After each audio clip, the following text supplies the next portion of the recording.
CT scan जो abdomen का हम करते हैं, it is equal to 40 to 80 x-rays. सबसे बड़ा और प्राइमरी रीजन क्या है कि कश्मीर में तेजी से कैंसर की ग्रोथ देखने को मिल रही है? खाली कश्मीर में नहीं, ऑल ओवर इंडिया में कैंसर के केस बढ़ रहे हैं। India is now the cancer capital, जो वर्ल्ड की है कैंसर कैपिटल है। लास्ट एक महीने में हमने 7 young female less than 30 years ovarian C operate की। अच्छा, कैंसर कसा? पर्टिकुलरली आप नुनचाई को नहीं बोल सकते। अगर आप किसी भी चीज में साल्ट कंजप्शन इंक्रीज कर रहे हैं, routinely day in day out कर रहे हैं, तो वो रिस्क फैक्टर है।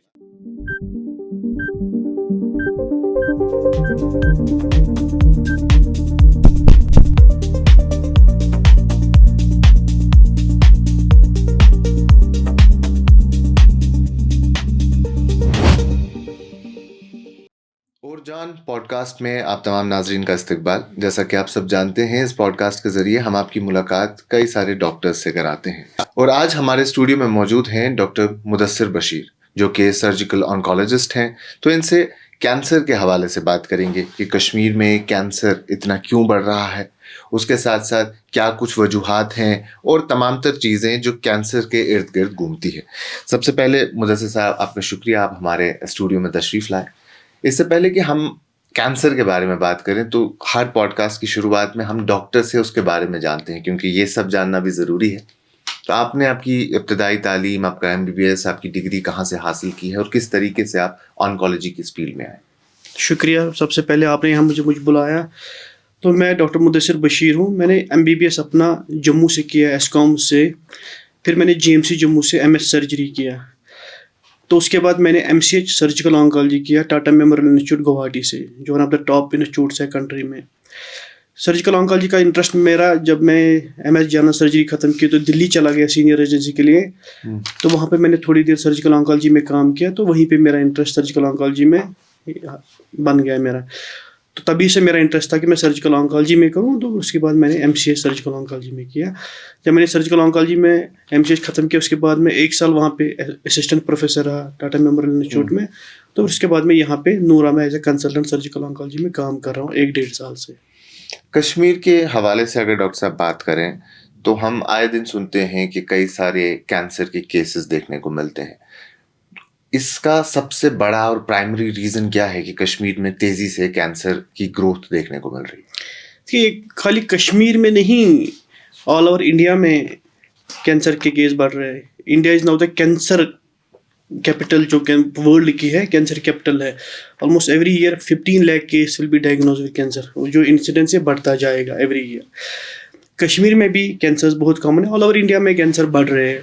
इसके क्या रीज़न है, हम कश्मीर के हिसाब से बात करेंगे, हम रेस्ट ऑफ द इंडिया के हिसाब से नहीं बात करेंगे, क्योंकि जो different cancer prevalence rest of the India में है और कश्मीर में थोड़ा डिफरेंट है। हमारे यहाँ कश्मीर में जो सबसे कॉमन मैलिग्नेंसीज है, थायराइड कैंसर है, ओवेरियन कैंसर है, और GI मैलिग्नेंसीज है, स्टोमक है, रेक्टम है, कोलन है, इसोफेक्स है, जो हमारे बहुत कॉमन कैंसर है यहाँ पे। अभी हम जो रिसेंटली ट्रेंड देख रहे हैं कि हम रूटीनली यंग पेशेंट देख रहे हैं ये कैंसर डायग्नोज का, 25 year old, 30 year old, 29 year old, 32 year. ये ओवरऑल बोलो ये जो इंडिया है, चाइना है, जो ईस्ट है, यंग ऑन कैंसर जो वो बढ़ रहा है, तो कश्मीर में भी बढ़ रहा है। तो इसके क्या रीज़न है, ऐसे स्पेसिफिक रीज़न कहना बहुत मुश्किल है, बट जो प्रपोज रीज़न है वो है कि ओबेसिटी बढ़ रही है। अच्छा, जो ओबेसिटी बढ़ रही है, obesity is established risk factor for colon cancer, endometrial cancer, breast cancer. Obesity prevalence बढ़ रही है तो ये कैंसर भी बढ़ रहे हैं। दूसरा जो फैक्ट, हम पोल्यूशन बढ़ रहा है बहुत ज़्यादा, तो pollution is established risk factor for lung cancer, other cancers. तो पोल्यूशन बढ़ रहा है।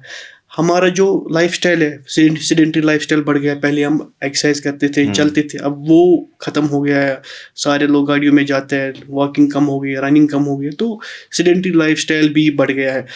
जो प्रपोज्ड है वो बोलते हैं कि एटलीस्ट 150 मिनट्स पर वीक आप चलने चाहिए, इधर 30 minutes for 5 days a week और 50 मिनट्स 3 टाइम्स अ वीक, जो नॉर्मल इंसान करना चाहिए। उससे कम चलते हैं तो सेडेंटरी लाइफस्टाइल में आ जाते हैं हम। तो itself is a risk for obesity. Sedentary lifestyle अगर आपका बढ़ गया, आपकी ओबेसिटी बढ़ जाती है। Obesity itself is again chain reaction for other cancers. और एक जो रिस्क फैक्टर कॉमन है यहाँ पे, प्रोसेस्ड फूड हम खाते हैं। पहले हम फूड साफ होता था, अब pizza, burger, pickled food, smoked food, वो ये बहुत सारी चीज़ें हैं जो इटसेल्फ प्रूवन रीजंस है फॉर इंक्रीजिंग कैंसर है। ये 10 साल पहले ये चीज़ें नहीं थी, sedentary lifestyle, processed foods, obesity, तो ये कॉमन रीजन है जिसकी वजह से यंग ऑनसेट कैंसर बढ़ रहा है और पोल्यूशन।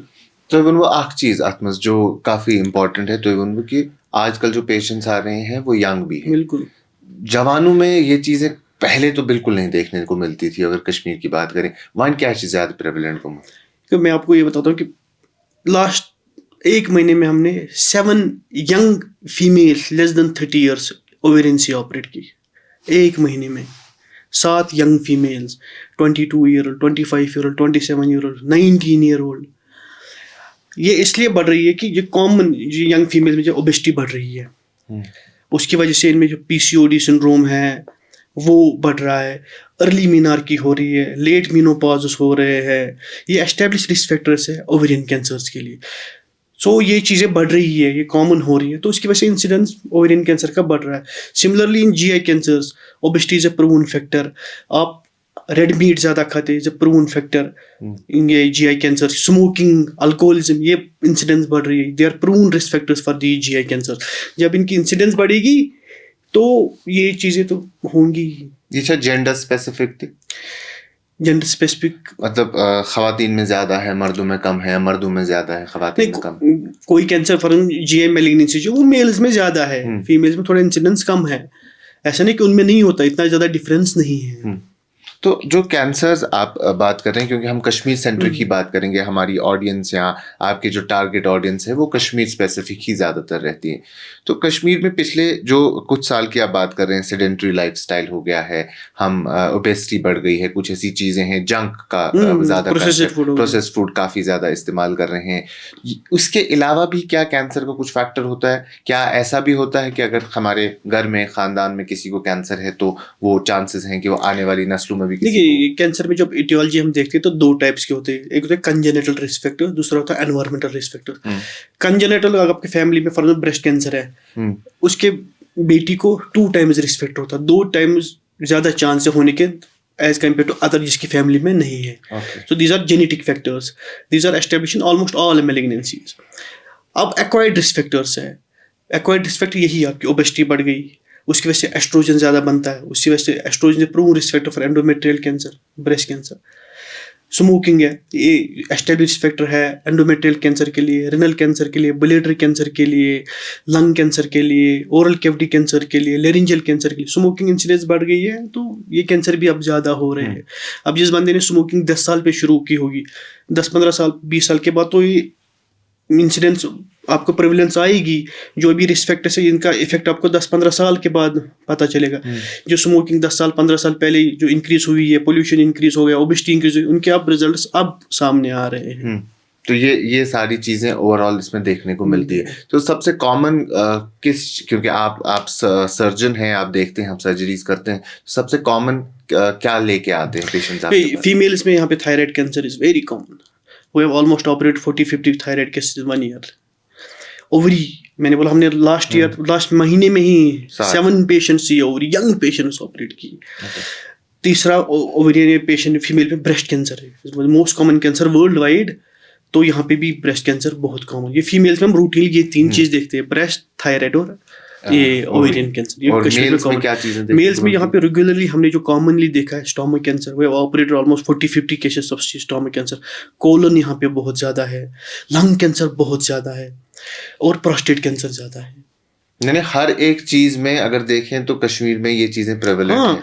ये हर जगह प्रेवलेंट है, बट कश्मीर में GI मैलिग्नेंसीज का इंसिडेंस ज्यादा है, थायराइड मैलिग्नेंसीज और ओवेरियन मैलिग्नेंसीज इंसिडेंस ज्यादा है। उनकी उसका रीजन क्या है? क्योंकि एक छोटी सी सोसाइटी है, ज्यादा बड़ी आबादी नहीं है, तो ये चीजें यहाँ इतनी तेजी से क्यों बढ़ रही है? ये मैंने बोला ना कि ये जो यंग कैंसर है all over India, Japan, China, इनमें इंसिडेंस बढ़ रहा है। मेन जो 4-5 रिस्क फैक्टर जिनको बोल रहे हैं कि इनकी वजह से बढ़ रहा है वही है, ओबेसिटी है, क्या बोलते हैं इसको, सेडेंटरी लाइफस्टाइल है, स्मोकिंग है, अल्कोहल ज़्यादा बढ़ रहा है, पोल्यूशन ज़्यादा बढ़ रहा है। ये कॉमन रिस्क फैक्टर्स है जिनकी वजह से इंसिडेंस ऑफ मैलिग्नेंसीज बढ़ गई है। अब हमारे यहाँ पे जो कश्मीर में स्टोमक है, स्टोमक में जो एस्टेब्लिश रिस्क फैक्टर है, हाई साल्ट कंजम्पशन है। आप साल्ट ज़्यादा खाते, अब आप in the form of T ले लीजिए या खाने में ज़्यादा साल्ट लीजिए, hot foods, hot salted foods, नमकीन चाय हम फ़ौरन पीते हैं, गर्म पीते हैं, नमक भी ज़्यादा एस्टेब्लिश रिस्क फैक्टर है। सब्जी में आप रोज़ नमक ज़्यादा डालेंगे, रिस्क फैक्टर है। जो प्रोसेस्ड फूड्स है, जो रेफ्रिजरेटेड फूड्स है, बाकी चीज़ है, इनमें से बढ़ जाता है। नून चाय से अच्छा कैंसर कसा?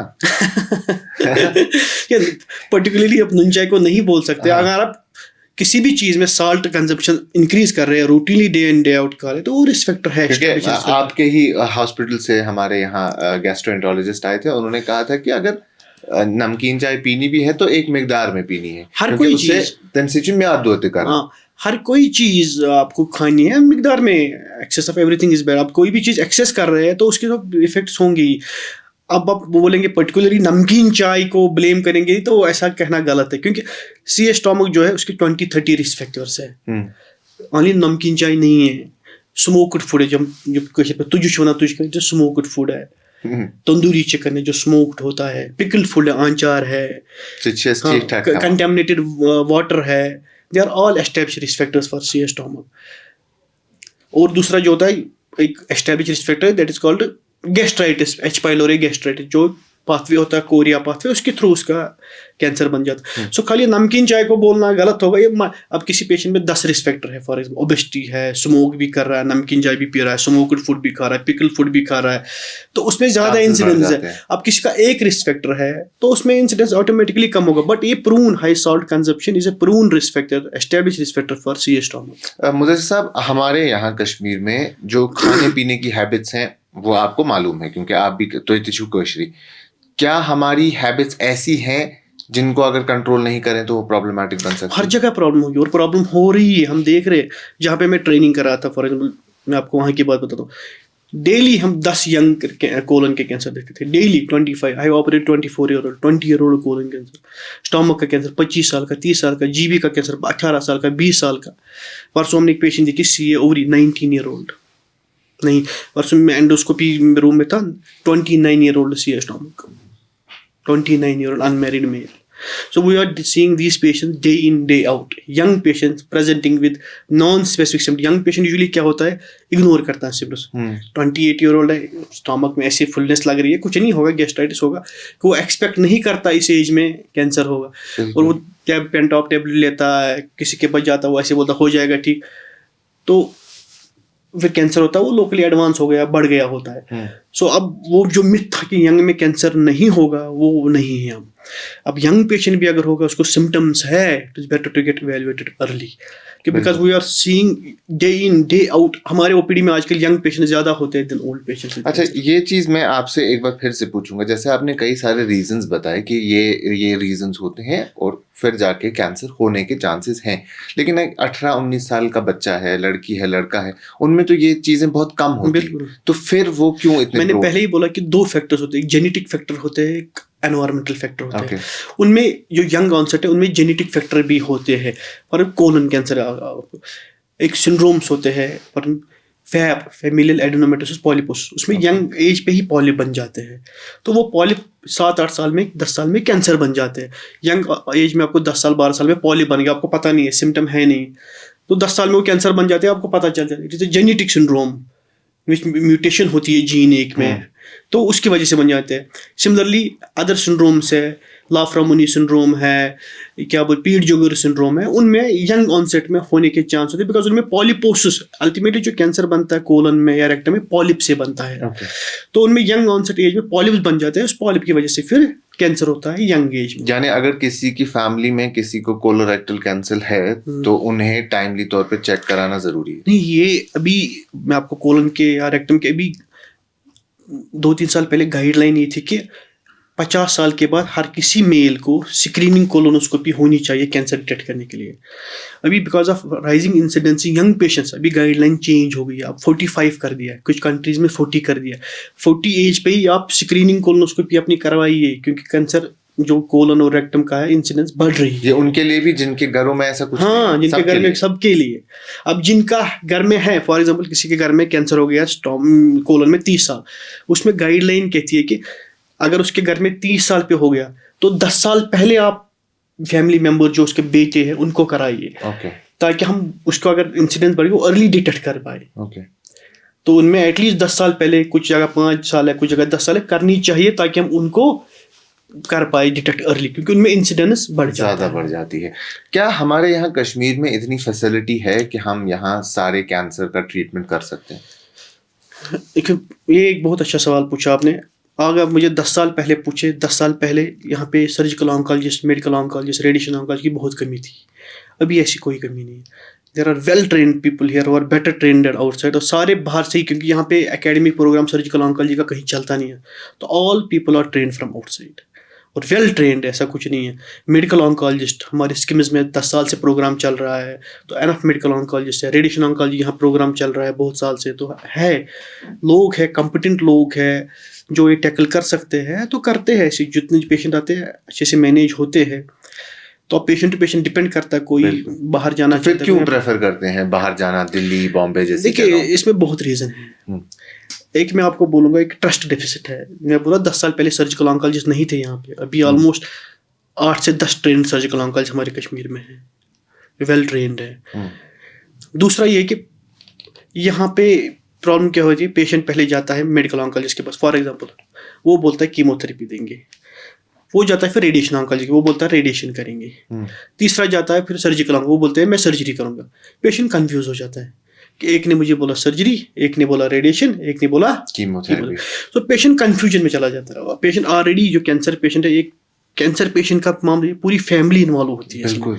पूरी फैमिली घबराई होती है, कैंसर का नाम सुनते ही लोग कांपने लगते हैं कि कैंसर हो गया, अभी 1 दिन में इलाज करना, 2 दिन में इलाज करना, मरना नहीं चाहिए, वो नहीं है।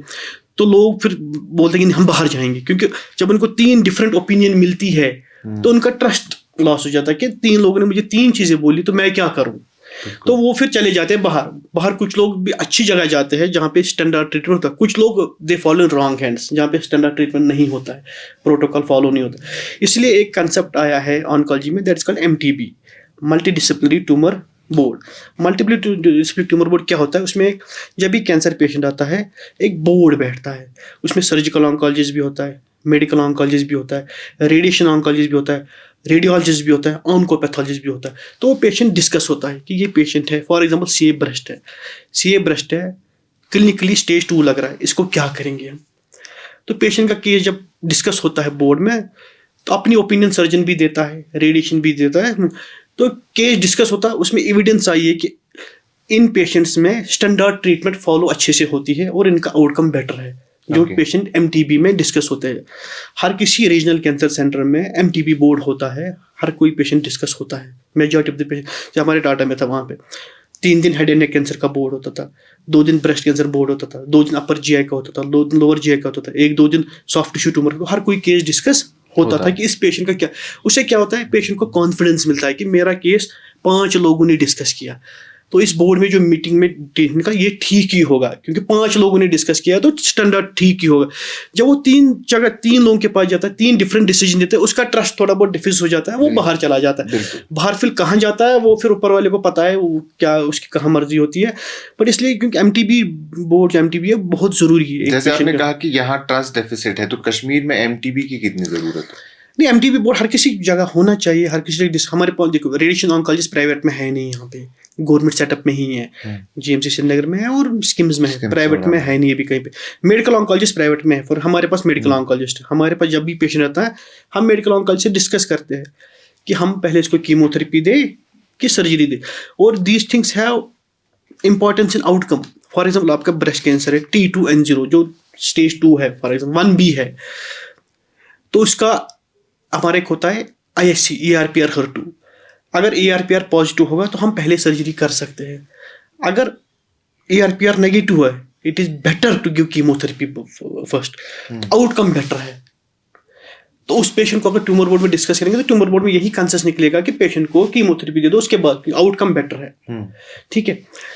अगर अब कोई बाहर जाएगा, सर्जन बोल सकते मैं ऑपरेट कर सकता हूँ, कोई बोलेगा मैं, तो उसमें फिर थोड़ा मिसमैनेजमेंट होने का खतरा। तो मेरे हिसाब से हर पेशेंट का राइट है कि उसका जो केस है वो MTB में डिस्कस होना चाहिए। MTB में जो डिसीजन निकलता है उसमें पेशेंट के साथ गलत होना बहुत कम चांसेस कम हो कुछ जाते हैं। 5 लोग गलत डिसीजन नहीं ले सकते। अकेले मैं गलत डिसीजन ले सकता हूँ, कोई ले, पर 5 लोग गलत डिसीजन नहीं ले सकते। अगर कोई वहाँ पे कुछ दूसरी ओपिनियन है, मैं उसको कॉन्ट्रैक्ट कर सकता हूँ, नहीं हमारे पास ये एविडेंस है, ये करना चाहिए। वो मुझे कॉन्ट्रैक्ट कर सकता है कि हमारी ये एविडेंस है, ये करना चाहिए। इसलिए एमटीबी बोर्ड बहुत ज़रूरी है। अगर पेशेंट कहीं पे भी जाता है, उसको बोलना चाहिए कि मेरा केस एमटीबी में डिस्कस करो, वहाँ डिसाइड करो क्या होता है। तो जो अच्छे सेंटर्स है, टाटा मेमोरियल हॉस्पिटल मुंबई है, आरसीसी त्रिवेंद्रम है, एचआरसीसी कटक है, कहीं पे भी जो आरसीसी है वहाँ पे एमटीबी बोर्ड एस्टैब्लिश है, एविडेंस है कि आउटकम बेटर होते हैं। मैं आपको सिंपल सीए एसोफेगस है, सीए एसोफेगस में हमारे पास एविडेंस है क्रॉस प्रोटोकॉल कि पहले कीमोथेरेपी और रेडिएशन दे दो, उसके बाद अगर बीमारी बच गई तो सर्जरी करो। अगर बीमारी नहीं बचती है तो हम ऑब्जर्व कर सकते हैं। सानो प्रोटोकॉल आया कि हम ऑब्जर्व कर सकते हैं, जब बीमारी वापस आएगी तब सर्जरी करते हैं। कुछ पेशेंट में बीमारी वापस नहीं आएगी, उनको सर्जरी की जरूरत ही नहीं पड़ेगी। कुछ पेशेंट में जब बीमारी आई तो सर्जरी करेंगे, आउटकम में कोई फर्क नहीं है। अब मैंने बहुत पेशेंट देखे यहाँ पे, लोगों ने सीधे ऑपरेट किए, तो कीमोथेरेपी दी नहीं है, कीमो रेडिएशन दी नहीं है, पेशेंट बोर्ड में डिस्कस ही नहीं हुआ है। तो जिस पेशेंट का इसोफेगस बच सकता था, नहीं हुआ। और दूसरा प्रॉब्लम ये कि अगर किसी पेशेंट में बीमारी बच गई सर्जरी के बाद, सर्जरी उसके बाद लगा कि हमारी बीमारी बच गई, हम उसको कुछ और ट्रीटमेंट दे सकते हैं। हमारे पास एविडेंस है, हम निवोलिमब एडजुवेंट थेरेपी में दे सकते हैं, डिजीज फ्री सर्वाइवल बेटर है। जब आपने पहले ही सर्जरी की, आपने उससे सब कुछ छीन लिया, इसोफेगस भी छीन लिया, अब उसको आगे ट्रीटमेंट देना था नहीं था, वो भी आपने छीन लिया। सो हर कोई पेशेंट एमटीबी में डिस्कस होना चाहिए। अब कुछ रूटीन केसेस होते हैं जिनमें आप स्किप भी कर सकते हैं, आपको पता है अर्ली ब्रेस्ट कैंसर है, इसमें कोई आप कर सकते हैं। बट जहाँ पे आपको पता है कि एविडेंस है, चेंज हो सकता है प्रोटोकॉल, तो वहाँ पे करना चाहिए। एमटीबी की ज़रूरत है। डॉक्टर साहब, काफ़ी सारे इसके साथ मिथ्स भी जुड़े हैं। जैसे एक चीज़ जो आप अभी इससे पहले भी बता रहे थे, यूजुअली हम बोलते हैं कि जो हम स्कैन्स करते हैं एमसीटी कैंसर का स्कैन, तो इज़ इट ट्रू कि सीटी स्कैन कराना या बाकी चीज़ें कराना, या क्या हमें खुद से ये चीज़ें करानी चाहिए विदाउट अगर किसी डॉक्टर ने प्रिस्क्राइब ना किया हो? देखिए, सीटी स्कैन जो एब्डोमेन का हम करते हैं, it is equal to 40 to 80 x-rays. जो मॉडर्न मशीन्स है, पहले तो वन सीटी स्कैन, पहले जो पुरानी सीटी मशीन्स थी, it was up to 200 to 250 x-rays. अभी जो लेटेस्ट सीटी हमारे पास है, it is 40 to 80 x-rays, one CT scan. अभी यूएसए में एक पेपर आया है कि 5% जो कैंसर होंगे अमेरिका में, it will be because of सीटी स्कैन्स। अमेरिका में अगर उस मॉडर्न जगह पे ऐसा हो रहा है, 5% कैंसर सीटी स्कैन की वजह से होंगे अमेरिका में, इमेजिन। तो जहाँ पे डिस्क्रिमिनेट, जहाँ पे इनडिस्क्रिमिनेट यूज हो रहा है, वहाँ पे आप कितना है। और ये सीटी स्कैन के रेडिएशन जो ये एक्युमुलेट होती है, आपने एक किया, आपको पता नहीं आप अगले 10 साल में आपको कितनी बार और कराना पड़े किसी चीज़ के लिए, इसके लिए बहुत ज़रूरी है। आपकी ये रेडिएशन एक्युमुलेट हो रही है, इमीडिएटली कुछ नहीं होगा, पर 5 साल 10 साल बाद आपने 10 किए होंगे, 20 किए होंगे, तो ये एक्युमुलेट होता है रेडिएशन, तो इससे इंसिडेंस बढ़ता है। अब ये है, लोगों को क्या समझना है कि खुद से सीटी स्कैन ना करें। अब डॉक्टर के पास जाए, अगर डॉक्टर को लगता है कि सही है, आपको सीटी स्कैन की ज़रूरत है, कराइए, कोई प्रॉब्लम नहीं है। पर अगर डॉक्टर को लगता नहीं है, डॉक्टर सोचेगा नहीं ज़रूरत है, इसका काम अल्ट्रासाउंड से हो सकता है, इसका लिए एमआरआई बेस्ट है, तो सीटी स्कैन इनडिस्क्रिमिनेट यूज है, establish risk factor. Now in USA also 5% of cancers will because of the CT scan. So मेरा यही रिक्वेस्ट है कि इनडिस्क्रिमिनेट यूज सीटी स्कैन लोग खुद ना करें, डॉक्टर से कंसल्टेशन, अगर डॉक्टर एडवाइस करता है तो ठीक है, तब कीजिए। अब पेशेंट को दर्द होता है, अल्ट्रासाउंड कोई नॉर्मल है, पर मुझे तब भी दर्द हो रहा है, मैं सीटी स्कैन कराऊंगा, उसमें सारा ठीक होगा, तो खुद ही कराते हैं। उनको है ही नहीं पता कि सीटी स्कैन है क्या, इसके लॉन्ग टर्म कॉन्सिक्वेंसेस क्या है। वो सारी चीज़ें होती है। मुदस्सिर साहब, जिस हिसाब से आप बता रहे हैं कि न सिर्फ जम्मू कश्मीर में बल्कि दुनिया भर में कैंसर के केसेस बढ़ते हुए नजर आ रहे हैं, इस सिचुएशन में इंश्योरेंस का रोल कितना इम्पोर्टेंट है? क्या इंश्योरेंस के लिए जाना चाहिए, कैसे करना चाहिए? क्योंकि यू नेवर नो कि कब कौन सा क्राइसिस आ जाए। देखिए, इंश्योरेंस का ये अभी जो हमारे पास एक आई है ट्रीटमेंट, दैट्स कॉल्ड इम्यूनोथेरेपी।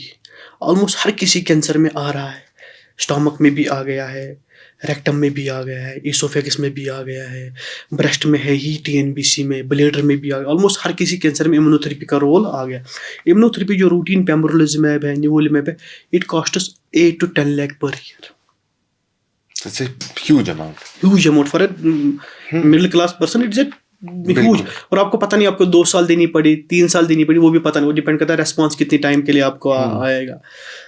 तो इससे क्या होता है कि हमारे पास जब पेशेंट आता है जिसके फाइनेंशियल कंस्ट्रेंट्स है, हम जो स्टैंडर्ड ऑफ केयर ट्रीटमेंट है वो दे नहीं पाते, हमें फिर उसमें कश्मीर में जुगाड़ ढूंढना पड़ता है कि और सी स्टोमक है, अभी आई है ट्रायल, मेटरहॉर्न ट्रायल, उसमें आप स्टैंडर्ड बन गया कि आप फ्लॉट कीमोथेरेपी के साथ डुरवालिमैब दे दीजिए। डुरवालिमैब 2-2.5 लाख रुपए का एक ड्रग है, एक साइकिल, 2-2.5 लाख रुपए का एक साइकिल है। ठीक है, आपको 2 साइकिल पहले देने, 2 साइकिल बाद में देने, फिर 1 साल तक कंटिन्यू करना है। या ब्रेस्ट में आ गया TNBC में पेम्ब्रोलिज़ुमेब देना है, ठीक, ब्लेडर में आ गया पेम्ब्रोलिज़ुमेब, ब्लेडर के अंदर यहाँ पे कॉमन है, पेम्ब्रोलिज़ुमेब आ गया, स्टैंडर्ड ऑफ केयर हो गया, ठीक है। अब पेशेंट अफोर्ड नहीं कर पाता, तो आप उसको जो लेटेस्ट स्टडीज है, जो लेटेस्ट ड्रग है, आप उनको वो दे नहीं पाते जो उनको मिलना चाहिए। तो वहाँ पे इंश्योरेंस आपका इंपॉर्टेंट बन जाता है। इंश्योरेंस जिसके पास पेशेंट होगा उसको ईजी होता है ये स्टैंडर्ड ऑफ केयर ट्रीटमेंट देने में।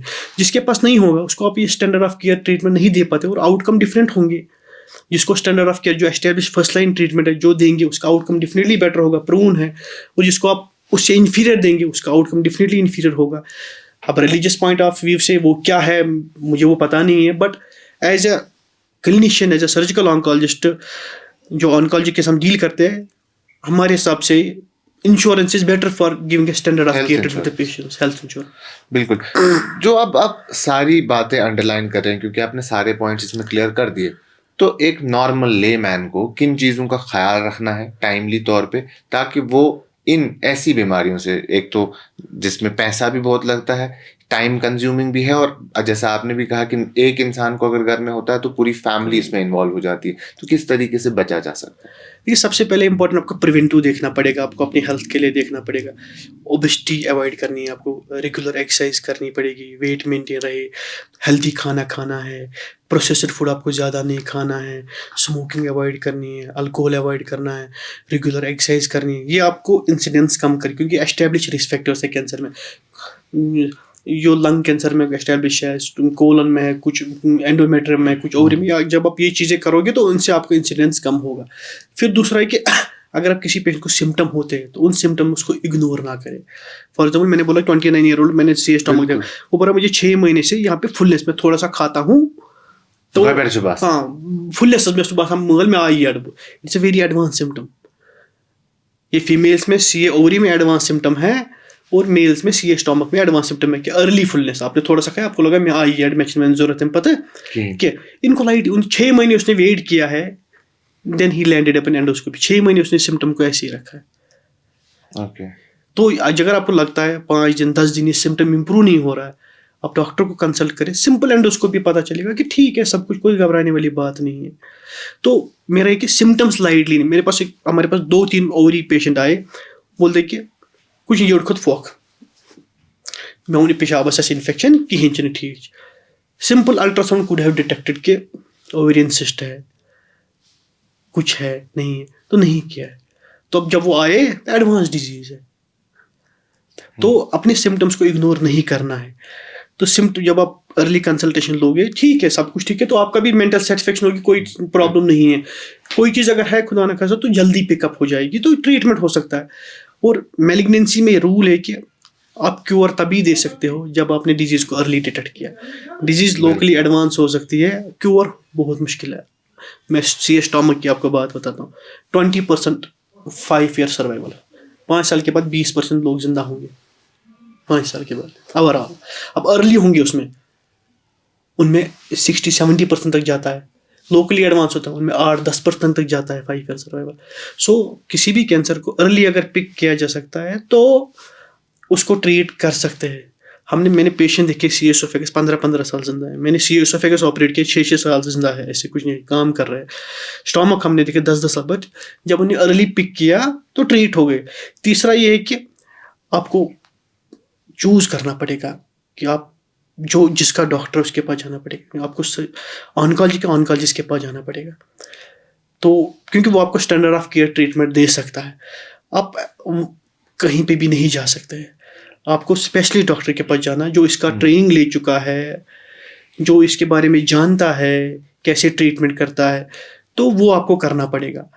आप जस्ट कुछ पैसे बचाने के लिए किसी से भी सर्जरी नहीं करा सकते हैं, या ये कि बाहर जाएंगे वहाँ पे अच्छा होगा, ऐसा भी कुछ है नहीं। हमारे पास एक सी कोलन आया, हमने उसको बोला ऑपरेट करेंगे, it will cost around 1.5 lakh rupees.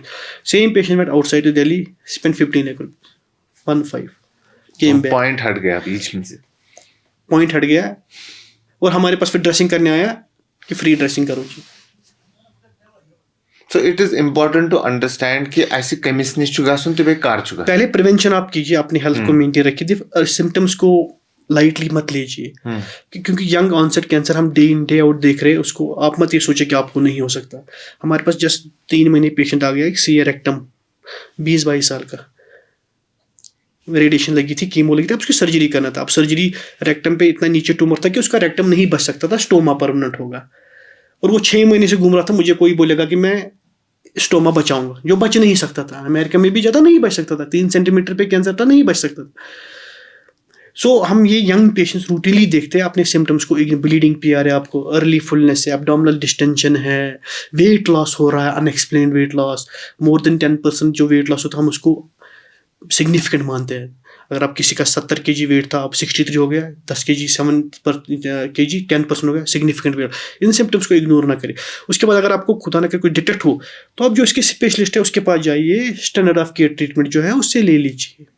Usually जो आप ये चीज़ें बता रहे हैं ना कि फोक्च बासान, फुलनेस लगती है, ये चीज़ें होती है, ये वाली चीज़ें तो हम एज ए कश्मीरी ओवरऑल बहुत लाइटली लेते हैं और हमें हमेशा लगता है कि ये कुछ नहीं है, इट्स वेरी नॉर्मल। बेचिनस डॉक्टर्स निश्च गसान, दवा वलिस निश गसान, दवा कुल हेवान तो आसान ठीक भी।